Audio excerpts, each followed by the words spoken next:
If you like video game adaptations, have I got some good news for you.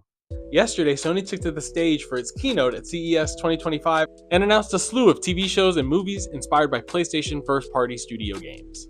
Up first, we've got the Horizon Zero Dawn movie. Now, this is different than the Horizon Zero Dawn show that was in production at Netflix and ultimately got canceled. This is currently in production at Columbia Studios, which is a partnership that has gone back to when Sony first started doing this with the Uncharted movie. It's similar to the Horizon Zero Dawn show in that it's going to be a retelling of the origin story of Aloy that's told in 2017's Horizon Zero Dawn. I do think moving from a TV show to a movie is going to be a better call because I think there's just a lot in a big open world Horizon Zero Dawn game that you can just cut out and condense into a 2.5 hour movie. And I think that's going to get people in a whole lot more to the world if you just give them a quick, accessible, easy entry point into the franchise instead of a commitment that's a TV show. Now, I think certain things like Fallout and The Last of Us have kind of debunked that, but I think for something as out there as Horizon can be in terms of its story, I think that's a good call.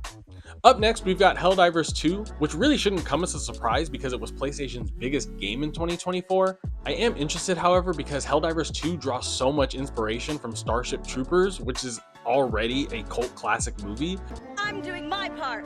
So I don't know why you need to go and make Helldivers 2 its own thing, but I'll be interested to see how they adapt it. I also think there's great potential there to tell a great anti-capitalist, anti-fascist story. Obviously, Helldivers 2 knows, it's very tongue-in-cheek with its tone, its humor, the whole super Earth democracy thing. So it'll be fun to play that up in light of what the world looks like now versus when Starship Troopers came out.